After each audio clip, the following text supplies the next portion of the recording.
Vamos a entrar a la palabra del Señor, hermanos. Como sabemos, estamos atravesando el libro de Primera de Corintios.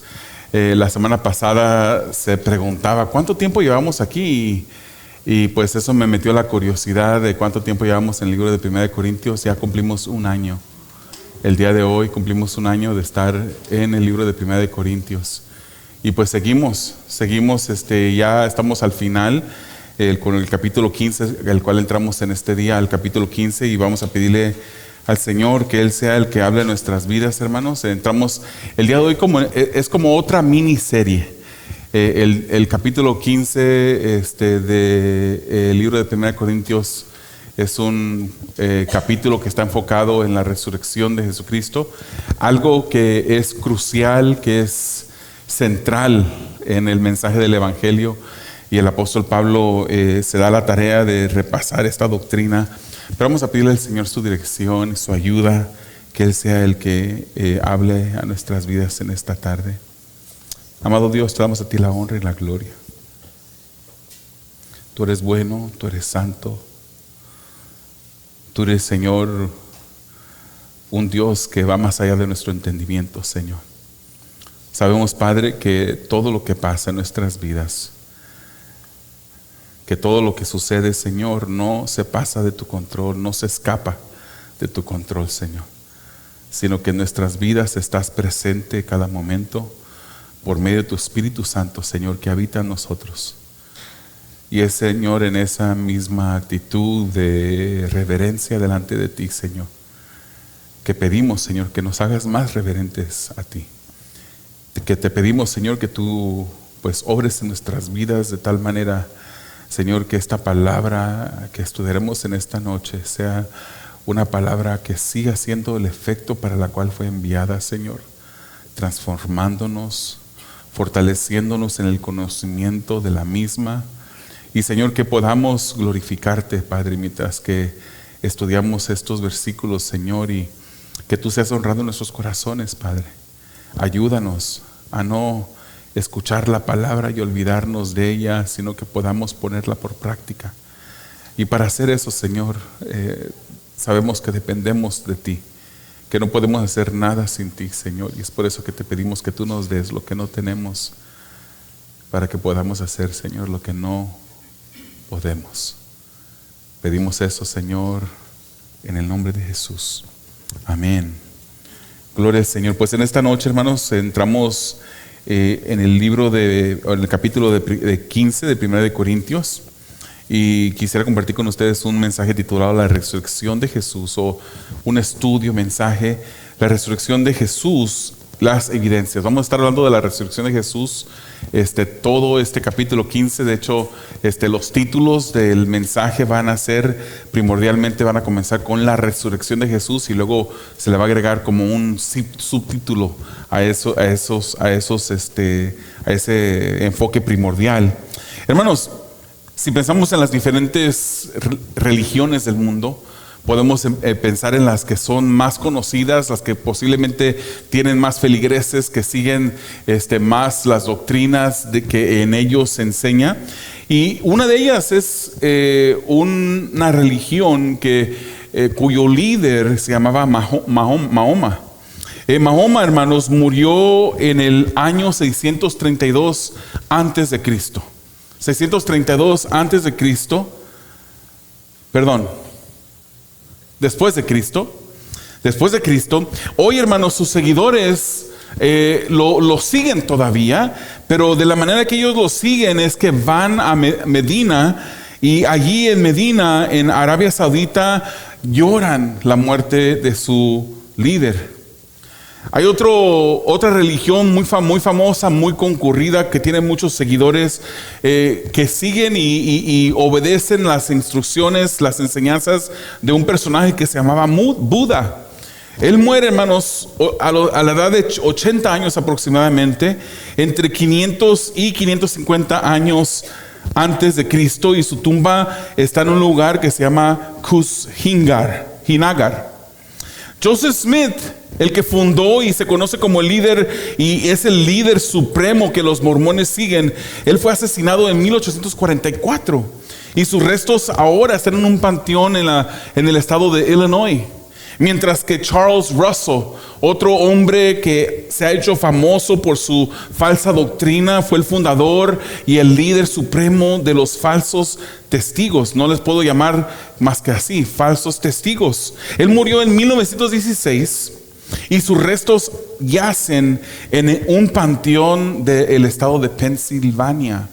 Entonces, algo que vemos en común de todas estas religiones es de que tuvieron un líder que estableció, fundó su creencia, pero después de haber nacido y haber fundado, murió. Y ese líder que lideraba a estos grupos y estas sectas murió y quedó muerto en una tumba. Hermanos, aunque pareciera que voy a cambiar de tema, pero yo les voy a hacer una pregunta. ¿Qué haría un pintor sin pintura? ¿Sería un pintor? Un pintor necesita de pintura. Así como un pintor necesita de pintura para desempeñar su trabajo, por ejemplo, un astronauta no puede subir a los niveles de altura y al espacio sin una nave espacial, sin un traje protector que lo ayude. ¿Se puede usted, por ejemplo, imaginar a un mecánico sin herramienta? No se puede. Bueno, hermanos, el evangelio consiste en el nacimiento de Jesús, en la vida de Jesús, en la muerte de Él y también su resurrección. Y no podemos evitar ni hacer a un lado ninguna de estas secciones de este evangelio de Jesucristo. Y hermanos, creo yo que la clave de todos estos, todas son importantes, pero en un cierto sentido la resurrección es la clave, porque es lo que lo distingue a los demás líderes religiosos que hemos repasado. Jesús anunció su muerte, pero con ella también Él anunció su resurrección. ¿Se recuerda? Hemos estado estudiando el libro de Marcos capítulo 8. Lo mencionó, el Señor Jesucristo mencionó que Él iba a ser entregado, que iba a sufrir, que iba a morir, pero siempre dice, pero al tercer día resucitaré. En el capítulo 9 de Marcos también hizo lo mismo, y en el capítulo 10 Él vuelve y repite por tercera vez, anuncia que Él iba a morir, pero siempre en cada una de esas situaciones menciona que Él iba a resucitar.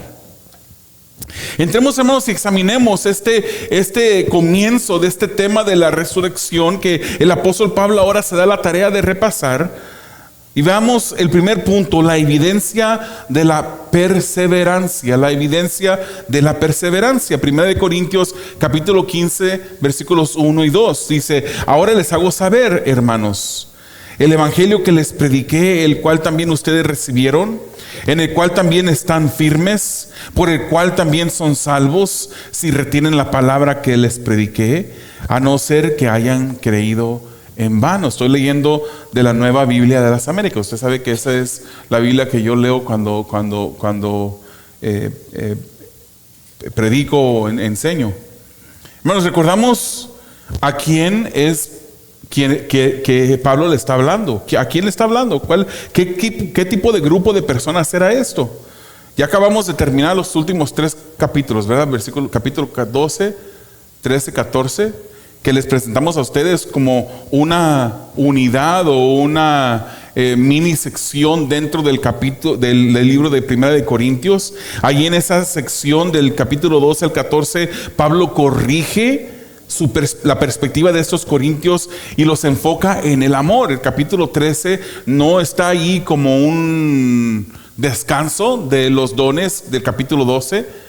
No está como un descanso, no está ahí por pura casualidad. El apóstol Pablo no se desvió ni perdió su flujo de pensamiento y mete el amor en el 13. Él hace esto muy intencionalmente.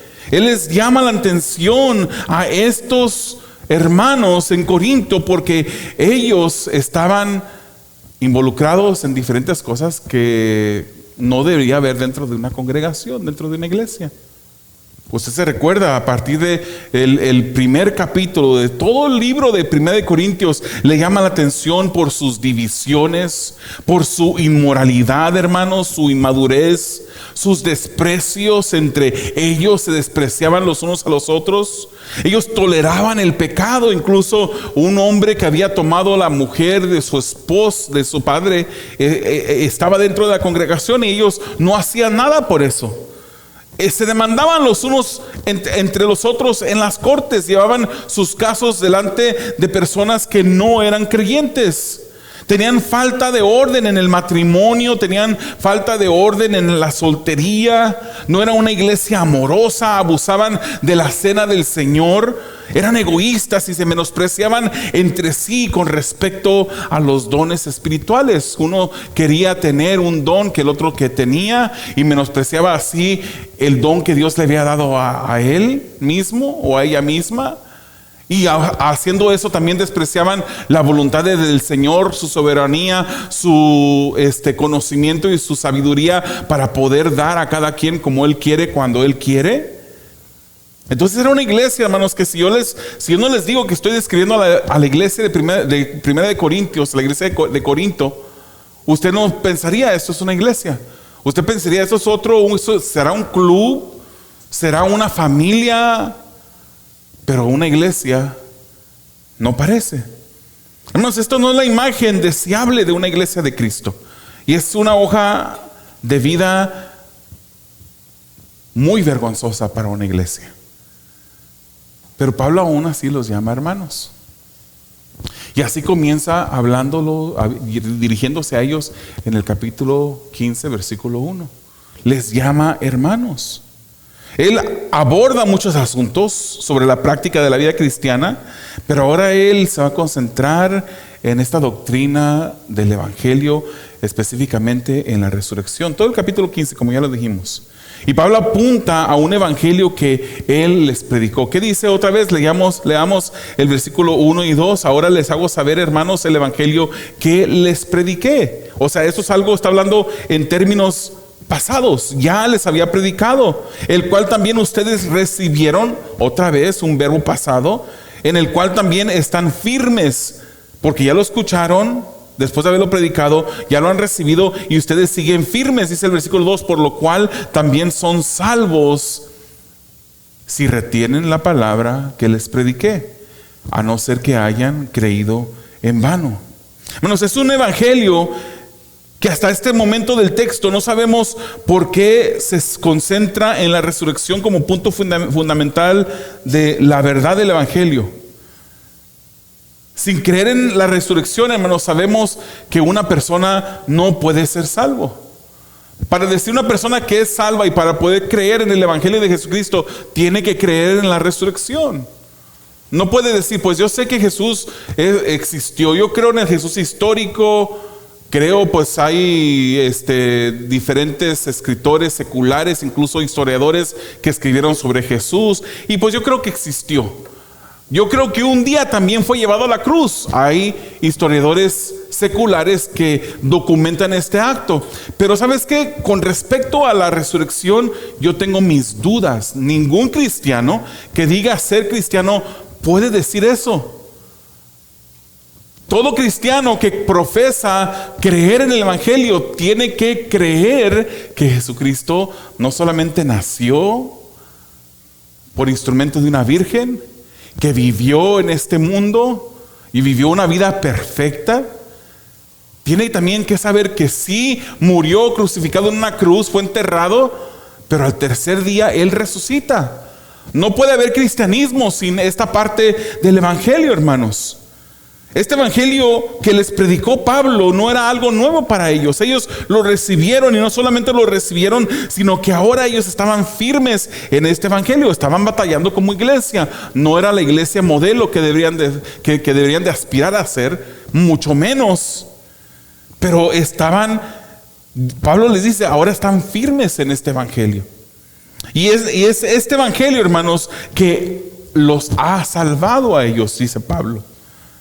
Todo esto, hermanos, muestra el poder del evangelio, la predicación del evangelio, el recibir el evangelio, aceptarlo, el estar firmes en el Evangelio, comprueba una salvación dentro de este cuerpo de Cristo. Es por eso que Pablo les dice hermanos, les llama hermanos.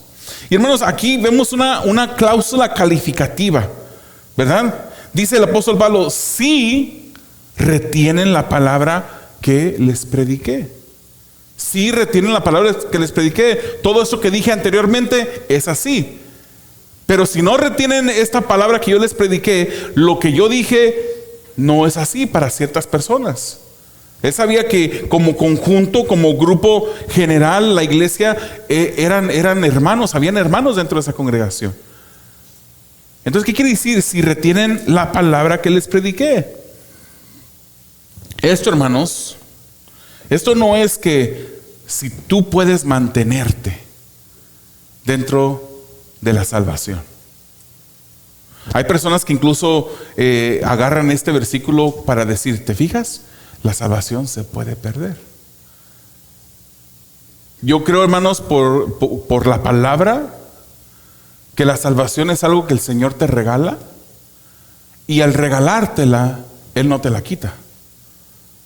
Que cuando tú eres salvo por siempre. Tú tienes una seguridad en Cristo. Tú vas a perseverar como cristiano porque es Cristo, es Dios el que te mantiene en esa salvación. Es lo que creemos. Aunque creciendo yo estaba en una iglesia donde mi tío era el pastor y era un pastor que creía de manera diferente. Yo y él ahorita yo no creo que pudiéramos bueno, usted entiende lo que quiero decir. Y él escucha los videos.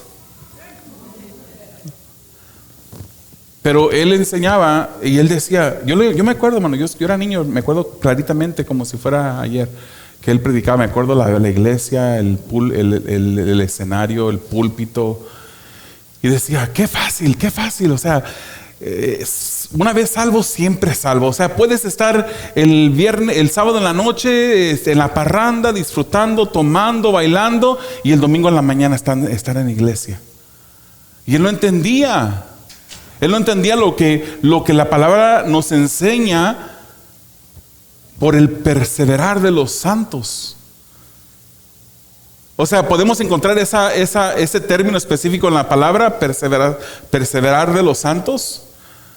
Pero encontramos la doctrina, encontramos la enseñanza que el Señor nos mantiene en salvación.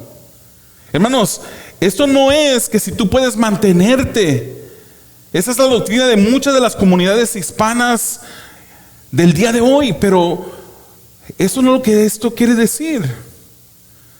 Es verdad que algunas personas apuntarán a la Biblia como dice, bueno, es que la Biblia dice, el que perseverare hasta el fin, ese será salvo. Y la persona dice, ya ves, ahí quiere decir que tú tienes que perseverar hasta el fin, porque si no perseveras hasta el fin, no eres salvo. Pero el problema, hermanos, es que abordamos y nos acercamos a la palabra con ideas preconcebidas. Y no dejamos que la palabra sea la intérprete de la palabra. No comparamos este versículo de que el que perseverará hasta el fin será salvo con otros versículos de la palabra. Y sabemos, hermanos, que la palabra no se puede contradecir. Pero hay otros versículos que parecieran que si entendemos este versículo de que el que perseverará hasta el fin será salvo, si lo entendemos de esa manera como lo entienden otras iglesias, entonces ahora vamos a entender que la Biblia se contradice. Pero la Biblia no se contradice.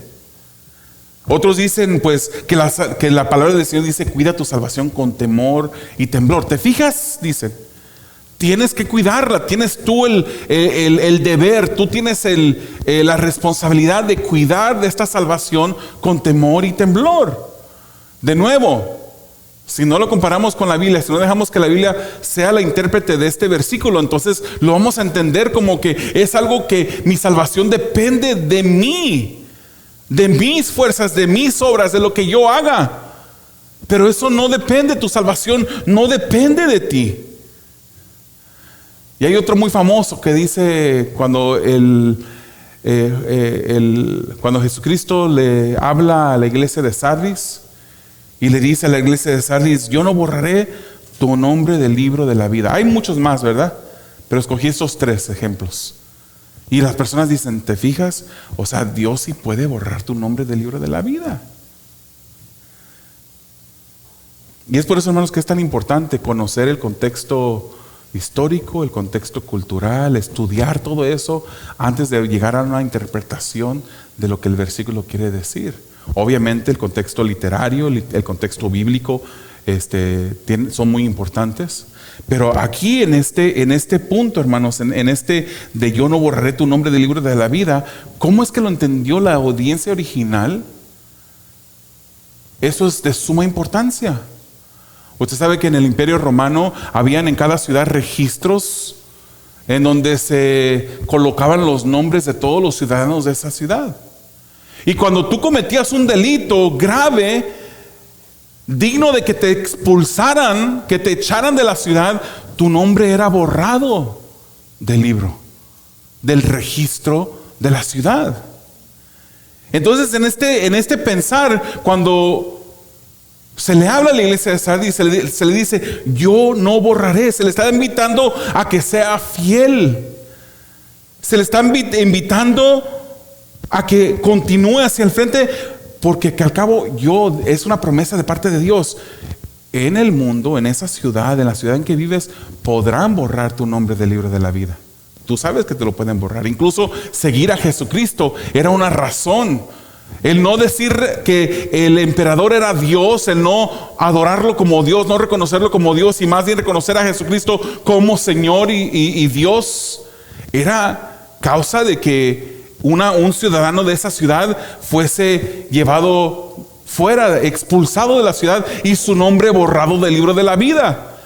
Pero la promesa del Señor es: podrán hacerlo ahí donde tú vives, incluso por seguir a Jesucristo, pero yo no voy a borrar tu nombre del libro de la vida. Entonces, aquí no está hablando en este pasaje bíblico que es algo que tú tienes que mantener tu salvación. Hermanos, les hago una pregunta que me hicieron a mí hace muchos años, porque cuando yo llegué a una cierta iglesia, yo llegué con muchas ideas de las cosas que yo había malentendido de las Escrituras. Y a mí se me hizo una pregunta que va más o menos así, si me recuerdo. Estoy hablando de hace unos 15 años. Y se me confrontó y me dijo: ¿cómo puedes tú humanamente retener algo que se te fue otorgado de manera sobrenatural? Hermanos, la salvación es una obra, una acción puramente de Dios. Él es el que hace, es el que otorga la salvación. Es Dios el que nos dio vida cuando estábamos muertos en nuestros delitos y pecados. Y para darnos vida fue una acción, un actuar de Dios sobrenatural. Y me puse a pensar esta persona a mí, digo: ¿cómo puedo yo retener algo con mis fuerzas humanas, algo que se me fue dado de manera sobrenatural? O sea, no tienen ni siquiera lógica. Aparte que hay muchos versículos de la palabra del Señor que nos enseñan que los santos van a perseverar, hermanos. Leas el capítulo 8 de Romanos. No es la primera vez que lo digo esto. Léase ese capítulo donde dice que ¿quién nos separará del amor de Cristo? Y menciona, al estilo del apóstol Pablo, menciona: ¿será esto, será esto, será lo otro, será aquello? Ninguna cosa. Y termina al final: ni ninguna cosa creada. O sea, ni siquiera nosotros mismos que hemos sido creados nos podemos arrebatar del amor de Cristo Jesús. Léase capítulo 1, versículo 6 de Filipenses, donde el apóstol Pablo dice: estoy persuadido de esto, que el que comenzó la buena obra, la va a terminar. O sea, que Dios no comienza una obra de salvación en una persona justificándolo y empezarle a santificar y dejarlo a medias y decirle: ¿sabes qué? No te santifiqué totalmente y pues por ende no tendrás parte en el reino de los cielos. Cuando Él justifica, Él comienza la obra. Y cuando Él comienza la obra, Él la termina. Primera de Pedro, capítulo 1, versículo 5. Nos dice que Dios es poderoso para mantener nuestra salvación. Nuestra salvación está resguardada por el poder de Dios. ¿Y qué me dicen del capítulo 10 de Juan? Versículo 28, donde nos dice que estamos en su mano y nadie nos puede arrebatar de su mano. Por decir unos versículos nada más, hermanos. Pero hay muchos versículos que nos enseñan que el que es salvo será salvo hasta el final.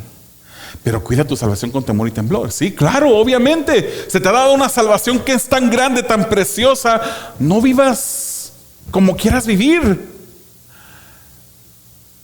Esfuérzate en tu caminar. Honra a ese Dios que te regaló esa salvación viviendo de la mejor manera. Viviendo una vida cercana a Él. El que retiene la palabra que Pablo predicó es el que persevera, el que es en verdad salvo.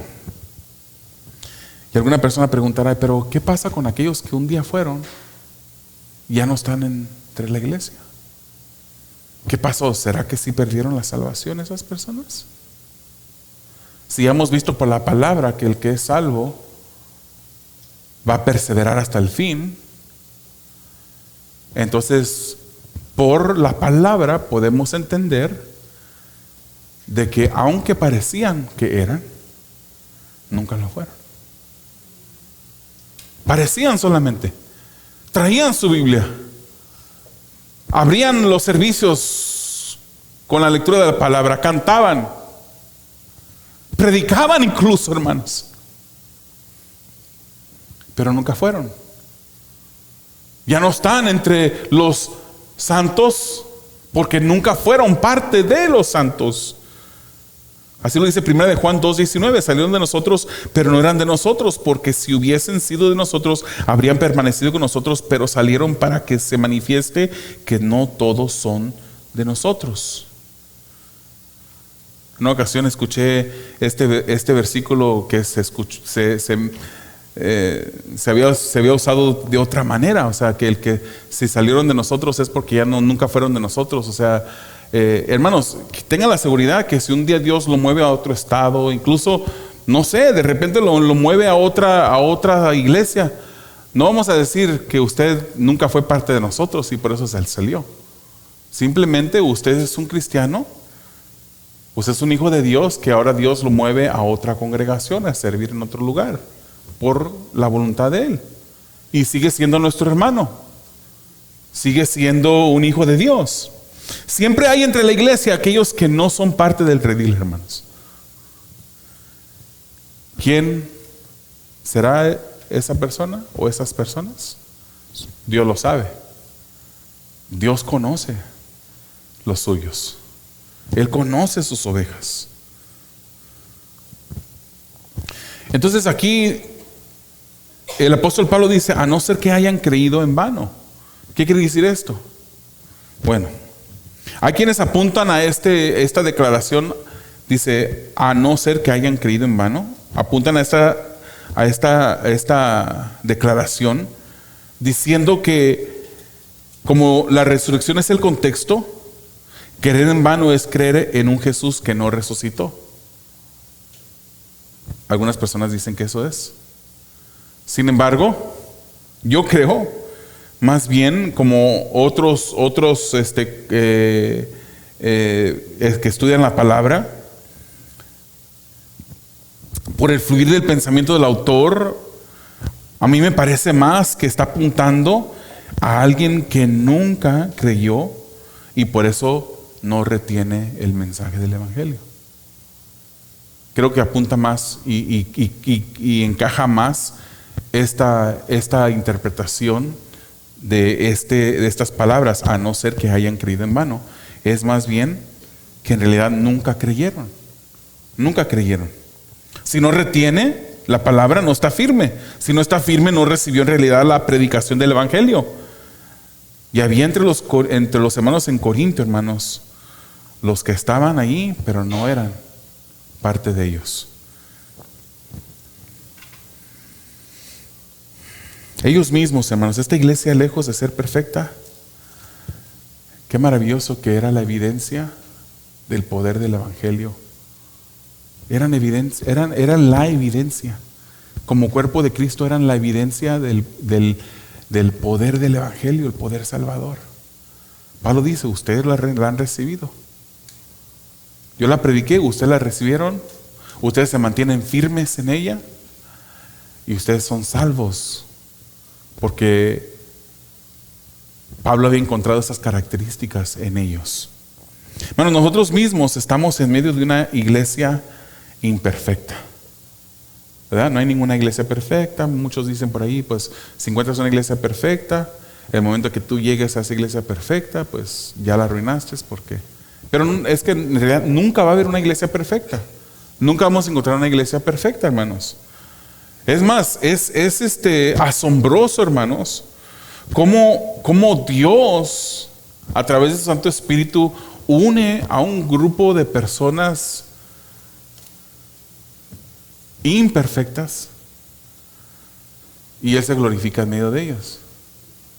Somos una iglesia imperfecta, estamos siendo santificados, pero somos una iglesia imperfecta, que cada día debemos de mostrar frutos que vamos avanzando en nuestra santificación. Pero ¿sabe qué, hermanos? No nos pertenece examinar al hermano que está al lado, o el que está atrás o enfrente. No nos pertenece, no es nuestro trabajo el estar mirando la paja en el ojo del hermano y no mirar la viga que tenemos en nuestro propio ojo. Yo no sé, hermanos, pero no sé si usted ha notado la madurez en su vida, pero una de las maneras que usted nota madurez espiritual en su vida es que usted crece en una autoconciencia de quién es usted. Y mientras que usted va caminando, hermanos, usted se da cuenta que usted está creciendo, porque antes de examinar y tratar de distinguir si la persona que viene también a la iglesia será o no será, si se mira a usted, se mira internamente, deja que la palabra le hable a usted y no está pensando, ay, si hubiera venido el hermanito fulano de tal, esto le tocaba a él, era perfecto, o la hermanita. No pensamos así, sino que Señor, ¿qué es lo que tú quieres hablarme a mí? Nos examinamos los unos a los otros, hermanos. Bueno, los unos a nosotros mismos, cada uno a nosotros mismos. Segunda Timoteo 1:9 dice, Él nos ha salvado y nos ha llamado con un llamamiento santo, no según nuestras obras, sino según su propósito y según la gracia que nos fue dada en Cristo Jesús desde la eternidad. Hermanos, esta gracia que el Señor ha derramado en nuestras vidas es una gracia que nos debe de mantener autoconscientes, mirando introspectivamente, no hacia los demás, sino hacia nosotros. Ahora, después de decirle a los hermanos en Corinto que ellos eran la evidencia del poder del Evangelio de la resurrección, ahora Pablo apunta hacia las Escrituras, versículos 3 y 4. Dice el versículo 3, hablando sobre la evidencia de la Escritura, dice, porque yo les entregué en primer lugar lo mismo que recibí, que Cristo murió por nuestros pecados, conforme a ¿qué? A las Escrituras, que fue sepultado y que resucitó al tercer día, conforme a las Escrituras. Amén. Pablo afirma, hermanos, diciendo que él había entregado el mismo mensaje que él recibió. Y cuando él habla de las Escrituras, usted sabe que está hablando de Mateo, Marcos, Lucas y Juan, ¿verdad? ¿De qué está hablando? Del Antiguo Testamento. Él está hablando del Antiguo Testamento, hermanos. Muchas personas cuando quieren hablar de Jesús piensan solamente en el Nuevo Testamento y dicen, pero es que el Nuevo Testamento es el testamento que habla de Jesús, donde Jesús se mira claramente, hermanos. Toda la Escritura habla de Jesucristo. Es por eso que cuando escuchamos alguna lección, alguna módulo de cómo predicar, se nos anima a que siempre lleguemos a Cristo a través de Cristo. Estudiando un libro como Marcos es más fácil, más directo, se menciona incluso el nombre de Jesús. Estudiando las epístolas también mencionan a Jesús, es en cierta manera un poquito más fácil. Pero aún desde el Antiguo Testamento se nos anima a que siempre llevemos a la congregación, después de haber explicado a la congregación qué es lo que la audiencia original quiso entender, hacer una exegesis correcta, una interpretación correcta, hacer una reflexión teológica. Siempre debemos de pasar por la cruz, siempre debemos de pasar por Jesucristo. Y todas las escrituras apuntan a Jesucristo, hermanos. Todas. El Antiguo Testamento también. Apuntan a los hechos, que el Mesías iba a morir, que el Mesías iba a ser sepultado, pero que al tercer día resucitaría. También apunta el Antiguo Testamento a estas verdades. Por ejemplo, en el Antiguo Testamento se menciona que el ungido moriría y resucitaría. Si usted está apuntando, usted puede apuntar el libro de Isaías, capítulo 53. Es yo creo que uno de los más obvios. Isaías 53. Usted puede ir al salmo que comienza con Eloí, Eloí, lama sabactani. Bueno, ese no es el lenguaje original del salmo, pero comienza con esas palabras en el lenguaje hebreo. El Salmo 22, puede ir a Oseas capítulo 6, y usted en muchas partes del Antiguo Testamento usted va a ver cómo hay alusiones y también referencias directas de que el Señor Jesucristo, el enviado, el ungido, iba a morir. Simplemente viendo el Salmo 16, por ejemplo. Es David el que está hablando, pero es una profecía, es una profecía del Señor Jesucristo cuando dice: no dejarás mi alma en el Seol, ni permitirás que tu santo vea corrupción. Esa es una referencia del ungido de Dios, el enviado de Dios. Hermanos, incluso Jesús lo dijo, ¿verdad? Juan 5, versículo 39, no va a estar en la pantalla, usted lo puede apuntar. Pero dijo que las escrituras mismas daban testimonio de Él. Juan 5:39. ¿Se recuerda cuando iban en el camino de Emaús? El Señor Jesucristo iba caminando con unos discípulos y para ellos estaba velado, no sabían que era Jesús el que caminaba con ellos. Y en ese camino, hermanos, de Emaús, en Lucas 24:25 dice: entonces Jesús les dijo, y aquí les llama la atención: oh insensatos y tardos de corazón para creer todo lo que los profetas han dicho. Ese es el Antiguo Testamento. ¿No era necesario que el Cristo padeciera todas estas cosas y entrara en su gloria? Comenzando por Moisés, el versículo 27, y continuando con todos los profetas. O sea, Moisés está haciendo una referencia ahí al Pentateuco, los primeros 5 libros de nuestra Biblia. Comenzando con Moisés y continuando con todos los profetas, les explicó lo referente a él en todas las escrituras. El Antiguo Testamento habla del que vendría. Y no solamente vendría, moriría y resucitaría.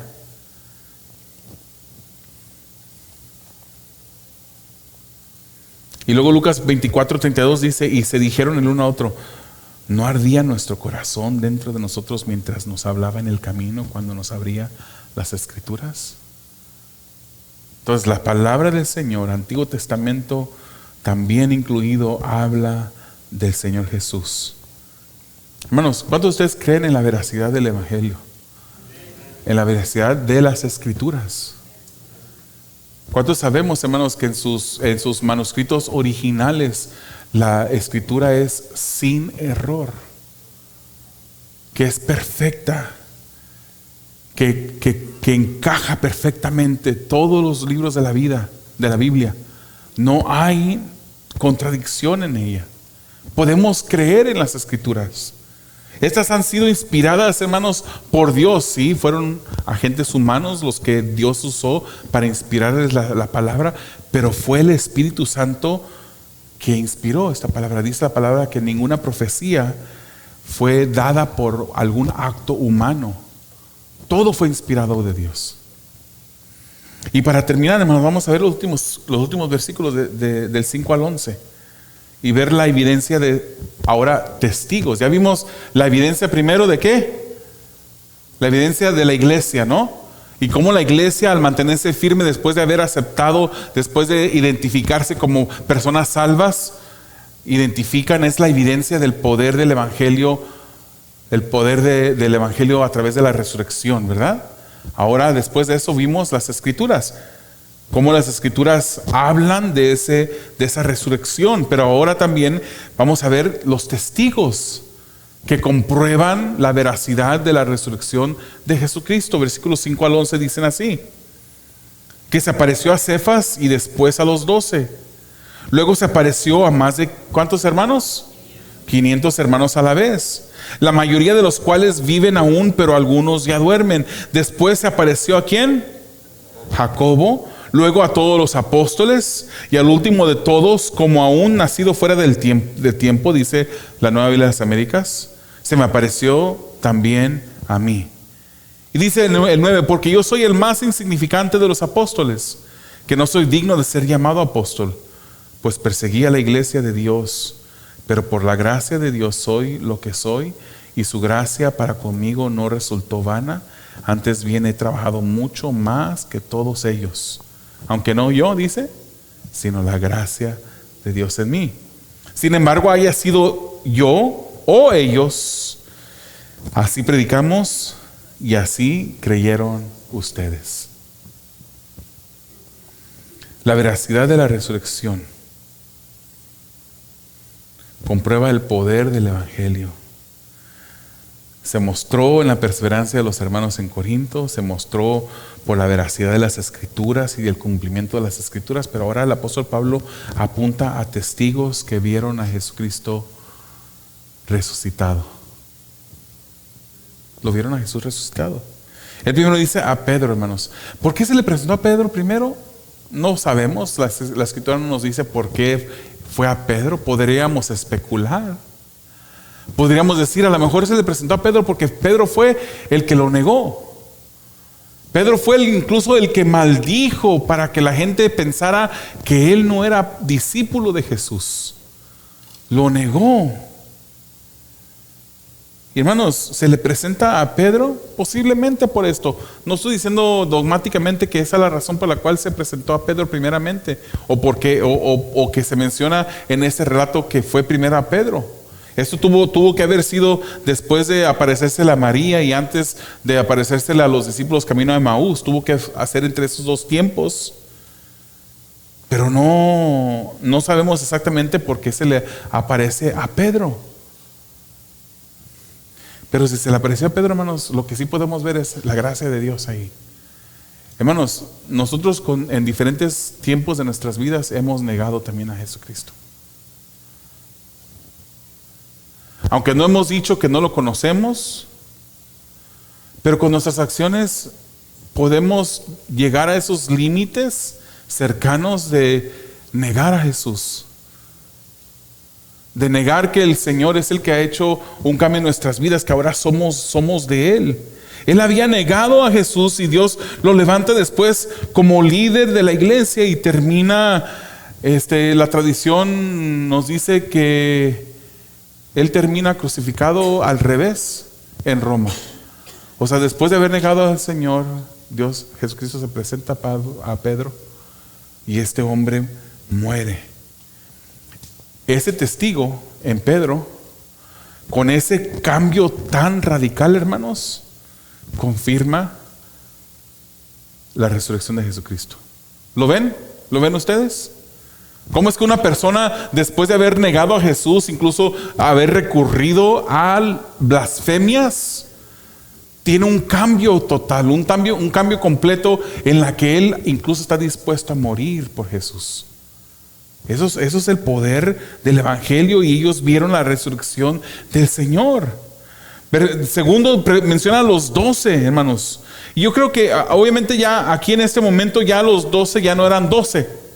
Ya Judas ya no estaba entre ellos, pero creo que se usa este lenguaje de los 12 para referirse al conjunto de los discípulos, para referirse a ese grupo de personas que eran discípulos de Jesús. Estas personas, hermanos, ¿se recuerdan? Hemos estudiado Marcos, estamos estudiando Marcos en los domingos. ¿Se recuerda quién era Marcos? ¿Quién eran los discípulos? Un grupo de personas dadivosas, serviciales, bien pulidos, bien maduros, que hacían exactamente como Jesús les decía, que seguían exactamente el ejemplo de Jesús.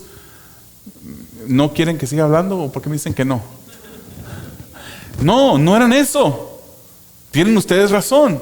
Eran personas egoístas, personas inmaduras, personas que tenían un alto nivel de orgullo, que andaban buscando los primeros lugares, discutiendo entre sí quién será el primero en el reino de Dios. Oh Señor, en tu reino permite que mi hermano se siente a un lado tuyo y yo en el otro lado. Ese era el tipo de personas que eran antes. Pero luego vieron a Jesús resucitado. Y es muy probable que este punto fue el que surgió más efecto en estos discípulos, al punto de que los cambió radicalmente, hermanos. Jacobo estuvo dispuesto a morir a espada. Herodes lo mató. Es el único de los discípulos que la Biblia menciona o documenta la muerte. Pero por la historia, la tradición, sabemos que la mayoría, hermanos, de ellos murieron martirizados en crucifixiones. Algunos de ellos despellejados vivos, hermanos, no muertos, vivos. Alguno de ellos fue despellejado primero y luego crucificado, de acuerdo a la tradición. Otros murieron a filo de espadas. Otros murieron a muerte de lanza. Después de ser así como eran, terminaron entregando su vida por el Maestro. Vieron a Jesús resucitado.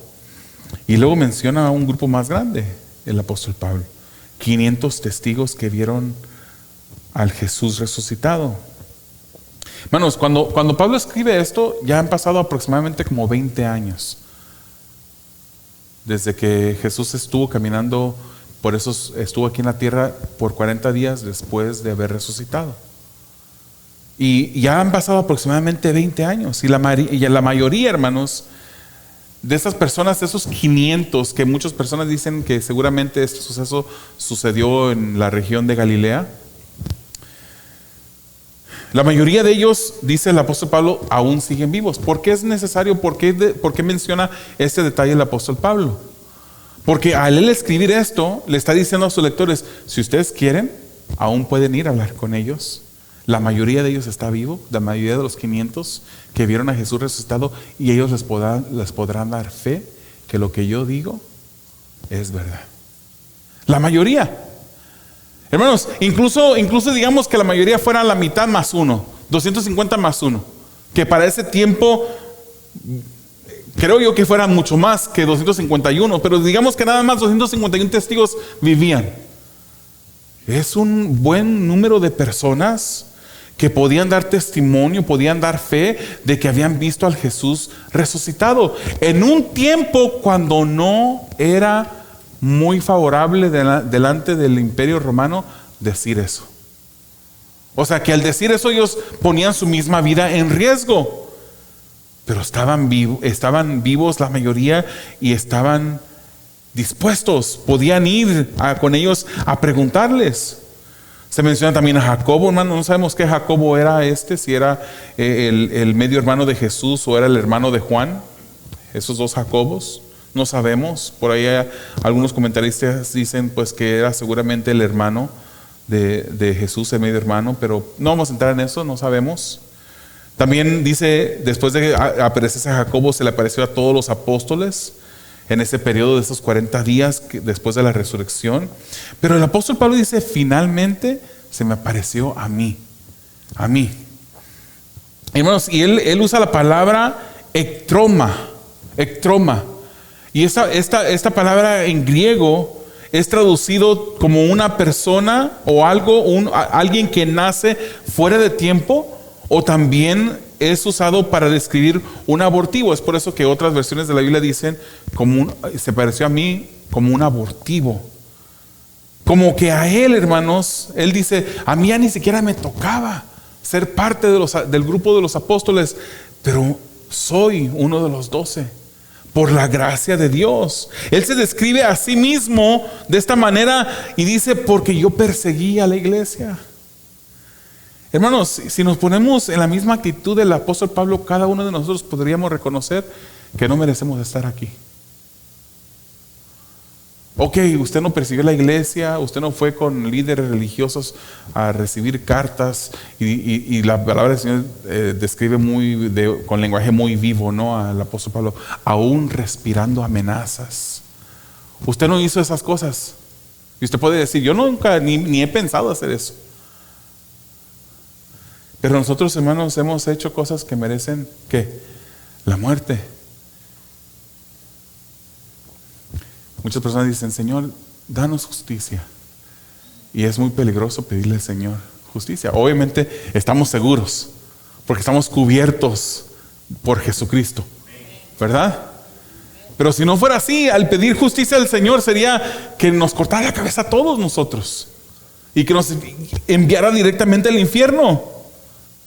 Él se describe de esta manera, hermanos, porque él persiguió a la iglesia. Él estuvo presente cuando martirizaron a Esteban. Dice las escrituras en Hechos 7:58 que los que lo apedrearon se quitaron sus túnicas y lo pusieron a los pies de Pablo, de un joven que se llamaba Saulo.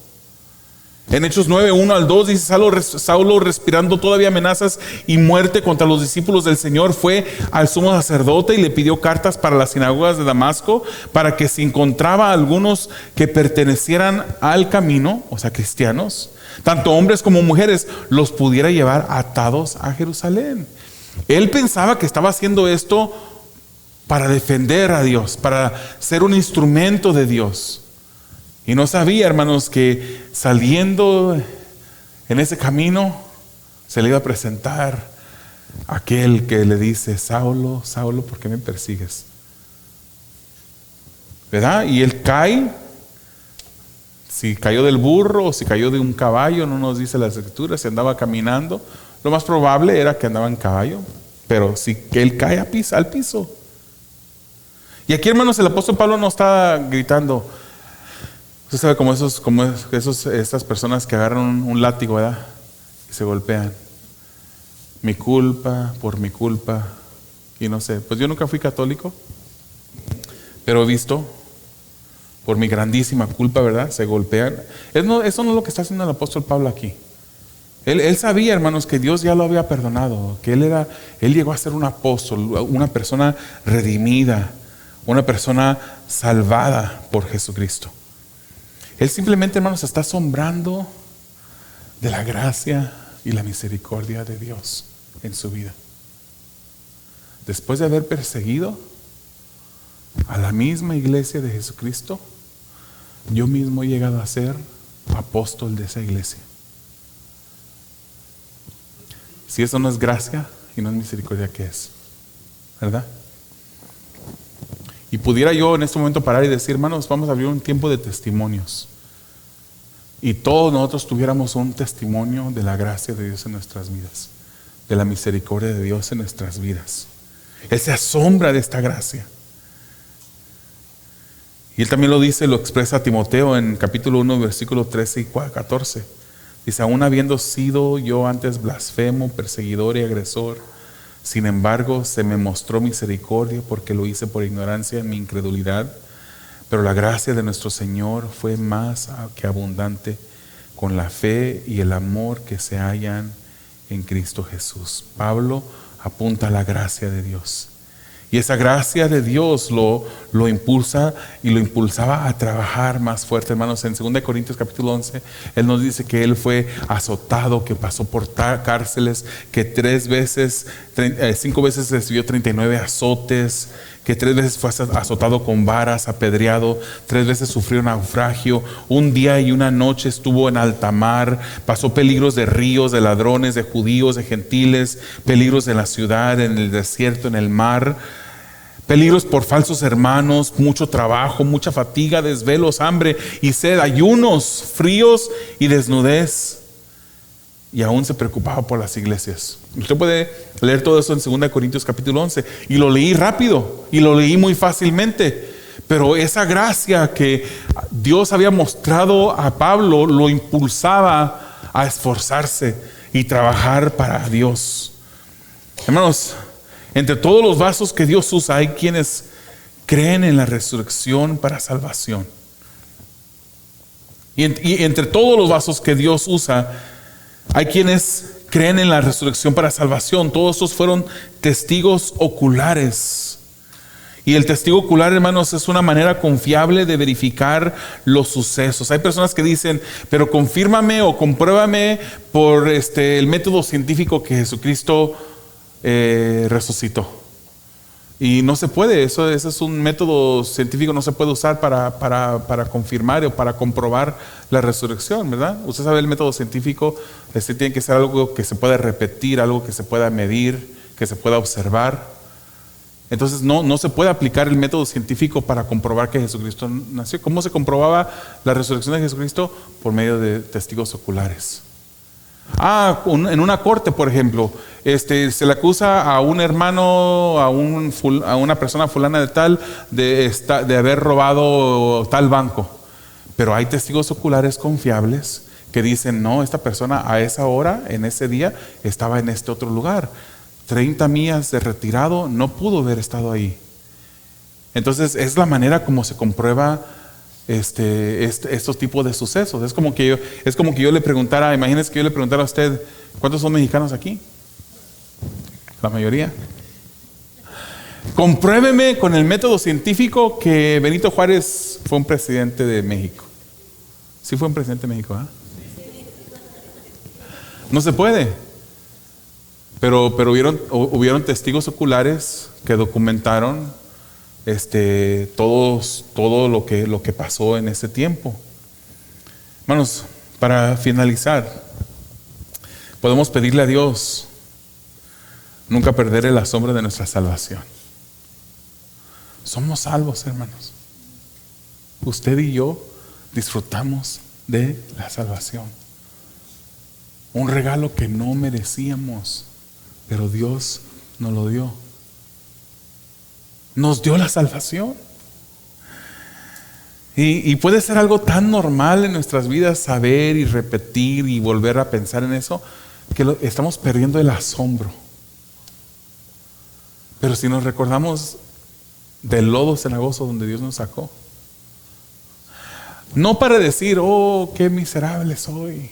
No, ya somos hijos de Dios, hemos sido perdonados, sino para poder admirar más la gracia y la misericordia de Dios en nuestras vidas. Si no fuera por Él, ¿dónde estaríamos? Hermanos, también podemos afirmar nuestra confianza en las Escrituras. Como segundo punto de aplicación, podemos confiar en las Escrituras. No deje que el enemigo le engañe, que empiece usted a pensar que las Escrituras no son confiables, que puede que haya un error en las Escrituras, y si hay un error entonces no puede confiar en ellas. No, podemos confiar en las Escrituras. Podemos confiar también, hermanos, que somos bienaventurados. Usted ni yo tenemos ni cerquita de 2000 años. La persona más grande aquí tiene mucho menos que los 100. Mucho menos. No vimos a Jesucristo resucitado, pero ¿cuántos creemos que Él resucitó? Amén. Pero dígalo como que de verdad lo cree. ¿Cuántos creen que Jesús resucitó? Amén. Y Juan 20:29 dice, Jesús les dijo, porque me has visto, has creído. Dichosos o bienaventurados los que no vieron y sin embargo creyeron. Hermanos, algo tan bonito, el último comentario que quiero hacer, algo tan bonito que el Señor nos regala a través del conocimiento, de la confirmación, de su resurrección es que Él solamente fue el primogénito de los que resucitaron. Hay una resurrección futura para usted y para mí. Hay una resurrección futura. Es Thomas Brooks, un puritano, que dijo, una persona que es consciente de su pertenencia a Dios sabe que la muerte será el funeral, pero no de él, el funeral de todos sus pecados, dolores, aflicciones, tentaciones, deserciones, oposiciones, vejaciones, opresiones y persecuciones. Será el funeral de todas esas cosas en nuestras vidas. ¿Cuántos quieren que su funeral sea hoy? Y sabe que la muerte será la resurrección de sus esperanzas, alegrías, deleites, consuelos y contentamientos, y que le traerá un gozo más claro, completo, perfecto y constante acerca de Dios. Estamos esperando esta resurrección, hermanos, que está garantizada por Jesucristo en nosotros, por la obra de Jesucristo. ¿Somos salvos por obras? Solamente por la obra de Jesús. Solamente la obra de Jesús, pero no somos salvos por obras de nosotros, sino solamente por fe. Amén. Y es esa fe que nos ha llevado a salvación en Jesucristo y esa garantía de ese futuro. ¿Podemos orar? Dios eterno, te damos gracias, Padre, por esta tu palabra. Pedimos, Señor, que tú seas glorificado en nuestras vidas a través de ella, Señor. Sabemos, Padre, que tú resucitaste. No estábamos ahí. No conocemos a alguien que estaba allí, pero creemos. Y porque tú resucitaste, Señor, nosotros es que vivimos. Te damos gracias, Señor, a ti. Permite, Señor, que nunca olvidemos tu salvación. Que nunca se borre de nuestros corazones el asombro de tu salvación en nosotros, sino que podamos vivir para ese Jesús que resucitó y honrarte, Señor, a través de nuestras vidas. Pedimos esto confiando en el nombre de Jesús. Amén.